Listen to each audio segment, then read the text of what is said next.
मंदिर के निमंत्रण को अस्वीकार कर कांग्रेस ने कुछ नया नहीं किया है। शायद यही कांग्रेस की रीति नीति है। तभी तो 1951 में सोमनाथ के जीर्णोद्धार कार्यक्रम में जाने से इनकार से लेकर राम मंदिर जाने के इनकार के बीच में कई बहिष्कार हैं। तो चलिए सबसे पहले आपको बताते हैं कि कांग्रेस ने किन किन कार्यक्रमों का बहिष्कार किया। तो देखिए, जनवरी 2024 कांग्रेस ने राम मंदिर प्राण प्रतिष्ठा का बहिष्कार किया। मल्लिकार्जुन खड़गे, सोनिया गांधी, अधीर रंजन चौधरी निमंत्रण इन्होंने अस्वीकार कर दिया। बात सितंबर 2023 की करें, राष्ट्रपति द्रौपदी मुर्मू के रात्रि भोज से दूरी बनाई कांग्रेस ने। राष्ट्रपति ने G20 समिट के दौरान रात्रि भोज का आयोजन किया। निमंत्रण के बाद भी कांग्रेस के नेता शामिल नहीं हुए। हालांकि हिमाचल प्रदेश के सीएम सुखविंदर सिंह सुक्खू कार्यक्रम में पहुंचे। मई 2023 नए संसद भवन के उद्घाटन का बहिष्कार किया गया। अब आगे बढ़ते हैं और अब याद करिए, जनवरी 2021 कांग्रेस और अन्य विपक्षी दलों ने बहिष्कार किया था। संसद के संयुक्त बैठक में राष्ट्रपति के अभिभाषण का बहिष्कार किया। दिसंबर 2020 कांग्रेस ने नई संसद भवन के भूमि पूजन समारोह का बहिष्कार किया। अगस्त 2019 प्रणब मुखर्जी को जब भारत रत्न दिया गया, समारोह में मनमोहन सिंह, राहुल गांधी, सोनिया गांधी अनुपस्थित रहे थे। जून 2017 कांग्रेस ने GST लागू होते वक्त संसद के सत्र का बहिष्कार किया। 1951 में जवाहरलाल नेहरू ने सोमनाथ मंदिर के जीर्णोद्धार कार्यक्रम से दूरी बनाई थी। अब कार्यक्रम में राजेंद्र प्रसाद की उपस्थिति के खिलाफ थे जवाहरलाल नेहरू। 2004 के बाद 2009 तक कांग्रेस ने कारगिल विजय दिवस का बहिष्कार किया। मई 1998 में अटल बिहारी वाजपेयी सरकार के नेतृत्व में पोखरण परमाणु परीक्षण हुआ। परमाणु परीक्षण के बाद 10 दिन तक कांग्रेस ने कोई बयान नहीं दिया। तो वहीं कांग्रेस में दो राय भी नजर आ रही है, क्योंकि कई नेता कुछ कह रहे हैं और कुछ नेता कुछ कहते हुए नजर आ रहे हैं। बात अगर कांग्रेस नेता आचार्य प्रमोद कृष्णम की जाए तो उन्होंने भी बयान दिया है और कहा है कि राम किसी पार्टी के नहीं है। हमारी लड़ाई राम या अयोध्या से नहीं है, बल्कि बीजेपी से। बात यहां विचारधारा की वो कर रहे हैं। कुछ लोग कांग्रेस को वामपंथी रास्ते पर ले जा रहे हैं। कांग्रेस नेतृत्व को अयोध्या न जाने के फैसले पर पुनर्विचार करना चाहिए, लेकिन सवाल यह है कि क्या वाकई में कांग्रेस अब पुनर्विचार करेगी, क्योंकि साफ तौर पर अस्वीकार निमंत्रण को कर दिया है। गुजरात कांग्रेस के पूर्व अध्यक्ष अर्जुन मोढवाडिया ने भी बयान दिया। कहा कि रामलला प्राण प्रतिष्ठा कार्यक्रम में पार्टी के शामिल नहीं होने से यह गलत है। तो वहीं अयोध्या में बने राम मंदिर के उद्घाटन को लेकर पूरे देश में जश्न का माहौल है। 22 जनवरी को रामलला का प्राण प्रतिष्ठा समारोह है, जिसे लेकर खूब तैयारियां चल रही हैं। अंतिम रूप दिया जा रहा है। जो श्रमवीर हैं वो दिन रात कार्य में जुटे हुए हैं। अब इसी बीच राम मंदिर के उद्घाटन में चारों शंकराचार्यों के शामिल होने को लेकर संशय बना हुआ है।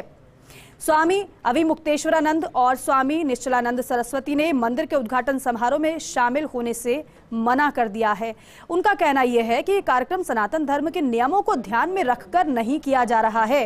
वो शास्त्रों के विरुद्ध नहीं जा सकते, इसलिए वे समारोह में शामिल नहीं होंगे। तो देखिए, एक तरफ तो सभी को निमंत्रण दिया जा रहा है, तो दूसरी तरफ शंकराचार्यों के नहीं आने की बात निकलकर सामने आ रही है।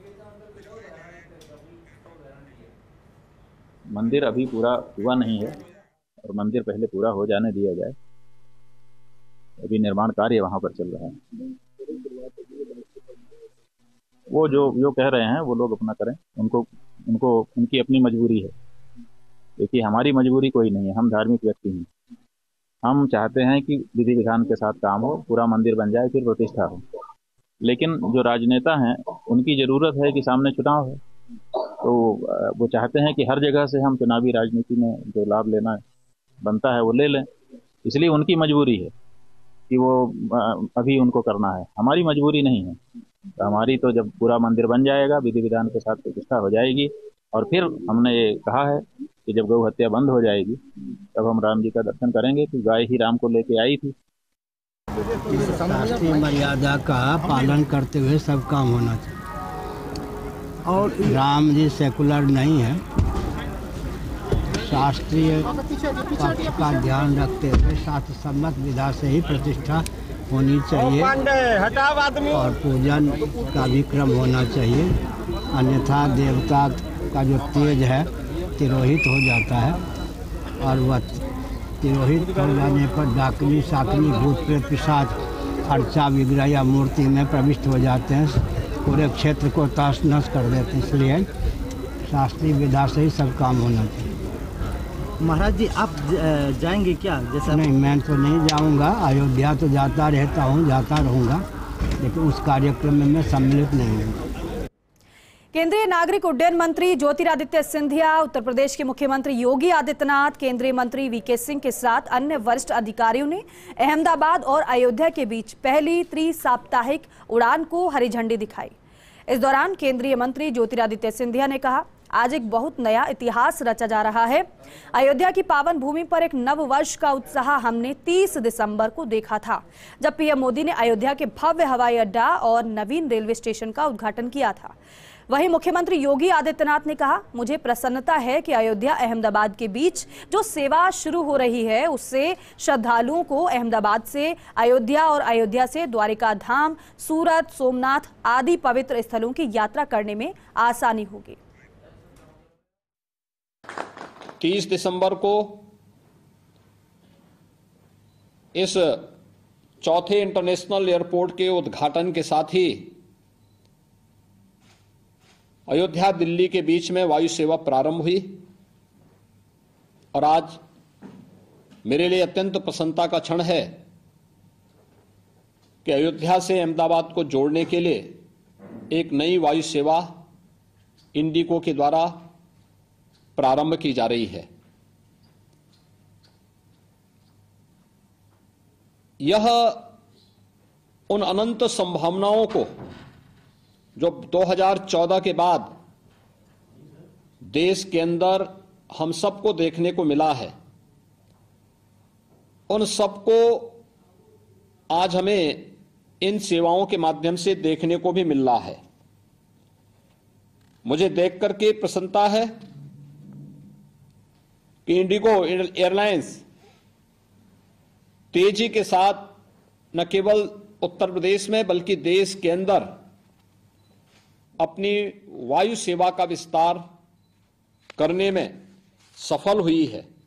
जो देश के 140 करोड़ लोगों की एक श्रद्धा, एक विश्वास, जिस देश के प्रधान रक्षक प्रधानमंत्री नरेंद्र मोदी जी के दृढ़ संकल्प और हमारे उत्तर प्रदेश के मुख्यमंत्री योगी आदित्यनाथ जी का एक पूर्ण योगदान के साथ आने वाले दिनों में अयोध्या नरेश भगवान श्री राम को पुनः विधिवत प्राण प्रतिष्ठा के आधार पर अयोध्या में स्थापित किया जा रहा है। ये देश के 140 करोड़ जनता के लिए नहीं, लेकिन विश्व के सभी श्रद्धालुओं के लिए अपने जीवन का अलौकिक और सबसे महत्वपूर्ण दिवस, अगर मैं कहूं तो यह अतिशयोक्ति नहीं होगी, होने वाली है 22 जनवरी को। और वहीं यूपी सीएम योगी आदित्यनाथ की समीक्षा बैठक, जिला कलेक्टर के साथ समीक्षा बैठक योगी आदित्यनाथ कर रहे हैं। ये देखिए तस्वीरें, समीक्षा बैठक है ये, तैयारियों को वो परख रहे हैं, जान रहे हैं अधिकारियों से। जिला कलेक्टर के साथ बैठक मुख्यमंत्री योगी आदित्यनाथ की, क्योंकि समय समय पर वो अयोध्या पहुंचते रहे हैं, तैयारियों को देखते रहे हैं और साथ ही साथ अभी हाल ही में अयोध्या वो पहुंचे थे, जब उन्होंने देखा था कि कैसी व्यवस्थाएं चल रही हैं। जो बड़ी संख्या में श्रद्धालु पहुंचेंगे, मेहमान पहुंचेंगे, उनके रहने के लिए, उनके ठहरने के लिए क्या व्यवस्था है, साथ ही साथ सुरक्षा व्यवस्था के कैसे इंतजाम किए गए हैं। कुल मिलाकर किसी भी तरीके से कोई भी कमी ना रह जाए, इसको लेकर लगातार बैठकें जारी हैं। इसी कड़ी में समीक्षा बैठक मुख्यमंत्री योगी आदित्यनाथ की कलेक्टर्स के साथ।